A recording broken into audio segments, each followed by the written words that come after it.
ఒక్కసారి కొమ్మూరి గోల్డ్ కి కాల్ చేయండి. తాకట్లో ఉన్న మీ బంగారాన్ని విడిపించి మార్కెట్ ప్రైస్ కి వాళ్ళు కొనుక్కుని మిగతా డబ్బులు మీకు ఇచ్చేస్తారు. రైట్, బ్రేకింగ్ న్యూస్ మనం టీవీ స్క్రీన్ పై అమెరికాలో ద్రవ్యోల్బణం భయాలు పెరుగుతున్నాయి. తమ లక్షిత పరిధి కంటే ఎక్కువగానే ద్రవ్యోల్బణం నమోదవుతున్న తరుణంలో యుఎస్ ఫెడరల్ రిజర్వ్ కీలక వడ్డీ రేట్లను సమీప భవిష్యత్తులో పెంచవచ్చన్న అభిప్రాయం వ్యక్తమవుతుంది.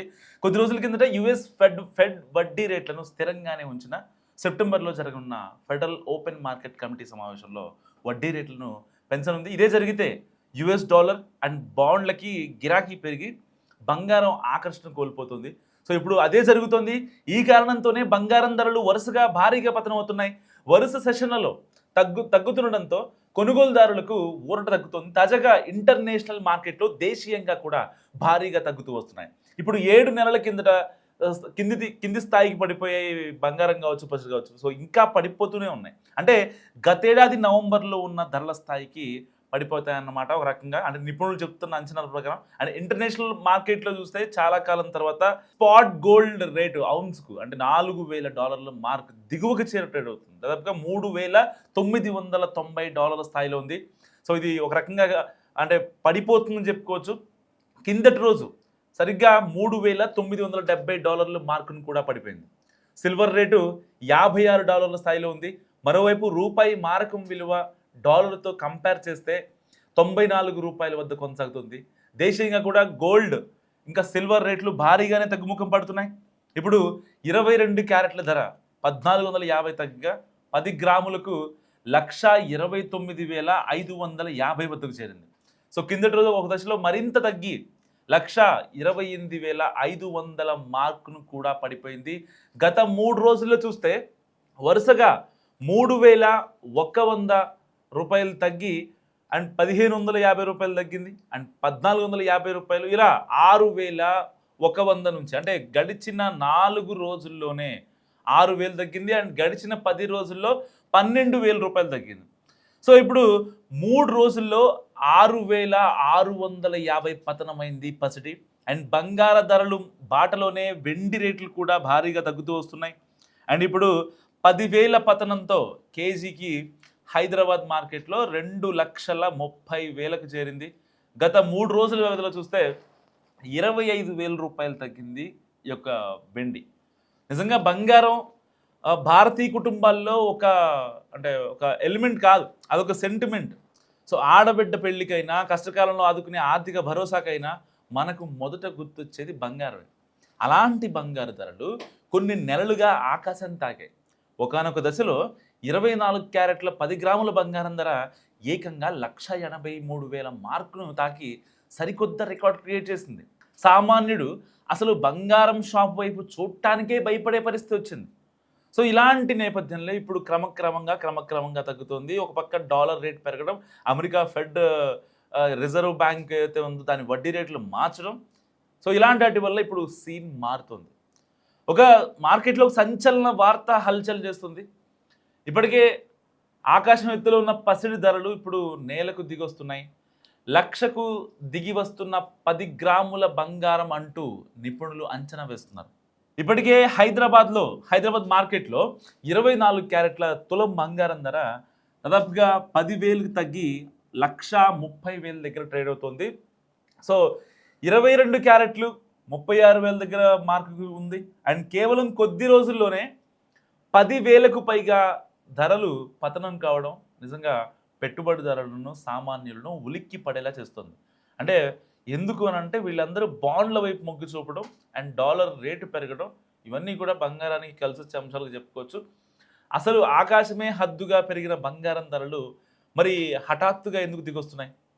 ఒకప్పుడు 1,80,000, 2,00,000, 2,50,000 కూడా దాటేస్తుంది అనుకున్న పసిడి నిజంగానే ₹1,00,000లోకి వచ్చేస్తుందా? అంతర్జాతీయ మార్కెట్లో అసలు ఏం జరుగుతుంది? ఈ భారీ పతనానికి వెనుక ఉన్న ఆ బలమైన 5 కారణాలు ఏంటి? సో మీరు బంగారం కొనడానికి ఇది సరైన టైమా కాదా? వీటన్నింటినీ గురించి పూర్తి డీటెయిల్స్ ఈ వీడియోలో మనం అబ్జర్వ్ చేయొచ్చు. అసలు ధరలు ఎందుకు అంతలా పెరిగాయో ఒక్కసారి మనం ఫ్లాష్ బ్యాక్ వెళ్తే గత 2 ఏళ్లుగా ప్రపంచవ్యాప్తంగా నెలకొన్న భౌగోళిక రాజకీయ ఉద్రిక్తతలు, ఈ యొక్క జియోపాలిటిక్ టెన్షన్స్ దీనికి ప్రధాన కారణం. ఉక్రెయిన్ రష్యా యుద్ధం, మిడిల్ ఈస్ట్లో ఇజ్రాయెల్ సంక్షోభం వంటి పరిణామాల వల్ల ప్రపంచ మార్కెట్లో తీవ్ర ఆందోళన నెలకొంది. ప్రపంచవ్యాప్తంగా ఉన్న ఇన్వెస్టర్లు అంతా భయపడ్డారు బంగారం మీద ఇన్వెస్ట్ చేయాలంటే. సో ఎప్పుడైనా సరే ప్రపంచ ఆర్థిక వ్యవస్థ అస్థిరత ఏర్పడినప్పుడు ఇన్వెస్టర్లందరికీ సురక్షితమైన పెట్టుబడిదారుగా కనిపించేది ఒకే ఒకటి, అదే బంగారం. సో దీనివల్ల అంతర్జాతీయంగా బంగారం కోసం డిమాండ్ విపరీతంగా పెరిగింది. అండ్ మరోవైపు ప్రపంచవ్యాప్తంగా ఉన్న సెంట్రల్ బ్యాంకులు కావచ్చు, ముఖ్యంగా చైనా, రష్యా మరియు మన దేశానికి చెందిన ఆర్బీఐ కూడా తమ డాలర్ నిల్వలను తగ్గించుకుంటూ టన్నుల కొద్దీ బంగారాన్ని కొనుగోలు చేసి నిల్వ చేసుకోవడం ప్రారంభించాయి. సో డిమాండ్ పెరిగి సప్లై పరిమితంగా ఉండడంతో ధరలు రికార్డ్ స్థాయిలకు దూసుకెళ్ళాయి. అయితే ఏ మార్కెట్ అయినా సరే నిరంతరం పెరుగుతూనే పోదు. ఒక ఎక్స్ట్రీమ్, ఒక గరిష్ట స్థాయికి చేరిన తర్వాత అంటే ఎవరు అవునన్నా ఎవరు కాదన్నా కరెక్షన్ తప్పదు. సో ఇప్పుడు బంగారం విషయంలో కూడా సరిగ్గా అదే జరుగుతుంది. రీజన్ నెంబర్ 1, అంతర్జాతీయ మార్కెట్లో లాభాల స్వీకరణ, ప్రాఫిట్ బుకింగ్ అంటాం కదా. బంగారం ధరలు ఎప్పుడైతే 1,80,000 ఆ మార్కును తాగుతాయో అప్పుడు పెద్ద పెద్ద ఇన్వెస్టర్లు అండ్ హెడ్జ్ ఫండ్స్ ఏవైతే ఉంటాయో తాము తక్కువ ధరలో కొన్న బంగారాన్ని విక్రయించి లాభాలు వెనకేసుకోవడం, దాన్ని ప్రాఫిట్ బుకింగ్ అంటారు. సో మార్కెట్లో ఒక్కసారి కనుక బంగారం అమ్మకాలు పెరగడంతో ధరలపై ఒత్తిడి పెరిగి ఆ యొక్క ఆర్థిక వ్యవస్థల పతనం స్టార్ట్ అవుతుంది. సో ఇంకోటి రీజన్ నెంబర్ 2, అండ్ బలపడుతున్న అమెరికా డాలర్. నా చిన్నప్పటి నుంచి చూస్తున్నా, ఇప్పటికే బలపడుతుంది అంటారు డాలర్. మరి ఎందుకు రూపాయి విలువ తగ్గుద్ది ఇప్పటికి అర్థం కాదు. అంతర్జాతీయ మార్కెట్లో డాలర్ ఇండెక్స్కు బంగారు ధరలకు ఎప్పుడు రివర్స్ రిలేషన్ ఉంటుంది. సో డాలర్ బలపడితే బంగారం ధర తగ్గుతుంది. ఇటీవల అమెరికా ఆర్థిక అభివృద్ధి గణాంకాలు మెరుగ్గా రావడం, అక్కడి బాండ్స్ ఈల్డ్స్ పెరగడంతో అంతర్జాతీయ ఇన్వెస్టర్లు ఎవరైతే ఉంటారో బంగారం నుంచి తమ పెట్టుబడులను డాలర్ వైపు మళ్లించారు. ఎందుకంటే డాలర్ పెరుగుతుంది కాబట్టి. అండ్ థర్డ్ రీజన్ ఏంటంటే ఈ యొక్క భౌగోళికంగా గొడవలు కావచ్చు, యుద్ధాలు కావచ్చు, ఇలాంటివి సద్దుమణిగిపోవడం. గతంలో మార్కెట్ను భయపెట్టిన అంతర్జాతీయ యుద్ధ వాతావరణం ఇప్పుడు కొంతమేర శాంతించింది. చర్చల ద్వారా సమస్యలను పరిష్కరించుకునే దిశగా అడుగులు పడుతుండడంతో మార్కెట్లో భయం తగ్గింది. దీంతో ఇన్వెస్టర్లు సేఫ్గా, చాలా బంగారం మరి సేఫ్ కదా, అందుకనే దాని నుంచి ఆ స్టాక్ మార్కెట్ల వైపు ఇప్పుడు వాళ్ళంతా చూస్తున్నారు. ఈక్విటీ, కమోడిటీ అలాంటి వాటిపై కూడా వాళ్ళు అంటే బాండ్స్ మీద ఇన్వెస్ట్ చేయడం. ఇప్పుడు డాలర్ రేట్ పెరుగుతుంది కాబట్టి రేపొద్దున మళ్ళీ బంగారం తగ్గుద్దేమో, ఇలాంటప్పుడు దీని మీద అంటే పెట్టడం కరెక్ట్ కాదు కదా అనే యోచనలో వాళ్ళు కూడా ఉంటారు. అండ్ రీజన్ నెంబర్ 4, భారతదేశంలో దిగుమతి సుంకాల మార్పులు. భారత ప్రభుత్వం దేశీయంగా పసిడి వినియోగాన్ని, కరెంట్ అకౌంట్ లోటును నియంత్రించడానికి తీసుకుంటున్న చర్యలు, అలాగే అంతర్జాతీయంగా క్రూడ్ ఆయిల్ ధరలు స్థిరంగా ఉండడం కూడా రూపాయి విలువను కాపాడాయి. ఇది దేశీయంగా దిగుమతి అయ్యే బంగారం ధరలపై సానుకూల ప్రభావం చూపుతుంది. సో మరి ఇలాంటి నేపథ్యంలో సెంట్రల్ బ్యాంకులు కూడా కొంచెం స్ట్రాటజికల్గా ఒక చిన్న స్మాల్ బ్రేక్ తీసుకుంటాయి. అంటే ఇలాంటప్పుడు ఈవెన్ మన ఆర్బీ కావచ్చు, అమెరికాలో ఫెడ్ రిజర్వ్ బ్యాంక్ కావచ్చు, సో ఇలాంటివి అంటే వాళ్ళ దగ్గర ఉన్న నిల్వలని విదేశీ మారక ద్రవ్యం ఏదైతే నిల్వలు ఉంటాయో, ప్రతి దేశానికి విదేశీ మారక ద్రవ్య నిల్వలు ఉంటాయి. ఆ నిల్వల్ని సురక్షితంగా ఉంచడం కోసం రేపొద్దున ఏదన్నా ఆర్థిక వ్యవస్థ అటు ఇటు అయిపోతే, ఇన్ఫ్లేషన్ వచ్చేసి ఈ యొక్క ఆర్థిక వ్యవస్థ కూలిపోకుండా ఆ విదేశీ మారక నిల్వల్ని మరింత పెంచుకోవడం కోసం బంగారాన్ని కొనుగోలు చేస్తాయి. సో గతంలో ఎగబడి మరి అయితే ఈ యొక్క వ్యూహాత్మక విరామం అనుకుంటాం కదా, గతంలో ఎగబడి మరి బంగారాన్ని కొనుగోలు చేసిన ప్రపంచ సెంట్రల్ బ్యాంకులు ఇప్పుడు ధరలు విపరీతంగా ఉండడంతో తమ కొనుగోళ్ల వేగాన్ని తగ్గించేశాయి. ముఖ్యంగా చైనా పీపుల్స్ బ్యాంక్ వరుసగా కొన్ని నెలల పాటు బంగార కొనుగోళ్లకు విరామం ప్రకటించడం మార్కెట్ సెంటిమెంట్ను దెబ్బతీస్తుంది. ఇప్పుడు అందరి మదిలో మెదులుతున్న అతిపెద్ద ప్రశ్న, ప్రస్తుతం 1,45,000 వద్ద ఉన్న 10 గ్రాముల బంగారం నిజంగానే 1,00,000 లోపుకు దిగి వస్తుందా, 1,00,000 వరకు వస్తుందా?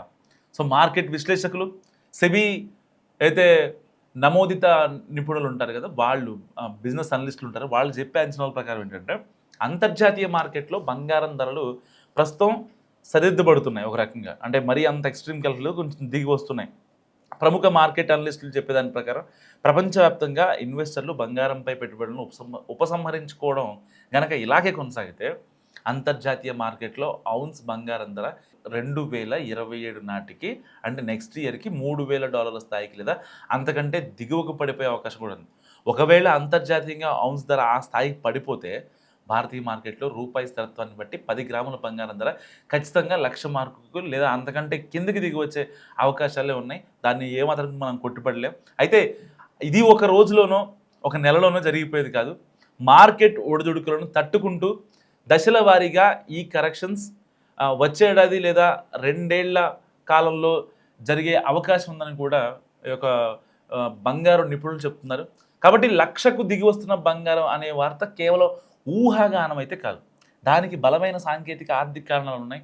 మరి ఈ తరుణంలో సామాన్య కొనుగోలుదారులు, పెళ్లి కోసం ప్లాన్ చేసుకునే కుటుంబాలు మరియు ఇన్వెస్టర్లు మరి ఏం చేయాలి? సో మీరు కనుక బంగారం ఆభరణాలు కొనాలని అనుకుంటే ధరలు తగ్గుతున్నాయి కదా అని ఒకేసారి మీ దగ్గర ఉన్న డబ్బు మొత్తంతో బంగారం కొనేయకండి, లేకపోతే ఇబ్బంది అయిపోతుంది. ఎందుకంటే మార్కెట్ ఇంకా ఎంతవరకు తగ్గుతుంది అనేది ఎవరూ ఖచ్చితంగా చెప్పలేరు.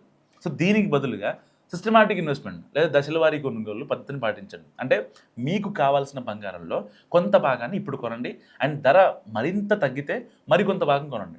దీనివల్ల మీకు సగటు ధర యావరేజ్ కాస్ట్ కలిసి వస్తుంది. అండ్ ఇక పెట్టుబడి పెట్టాలనుకునే వాళ్ళు కేవలం ఫిజికల్ గోల్డ్ మాత్రమే కాకుండా డిజిటల్ గోల్డ్ అండ్ గోల్డ్ ఈటీఎఫ్లు కూడా అంటే ఈ సావరెన్ గోల్డ్ ఉంటాయి కదా, బాండ్స్ ఉంటాయి కదా, వాటి వైపు కూడా మీరు మొగ్గు చూపొచ్చు. చివరిగా చెప్పేది ఏంటంటే మార్కెట్లో శాశ్వతంగా పెరిగేది ఏదీ లేదు, అలాగని శాశ్వతంగా తగ్గేది కూడా ఏదీ లేదు.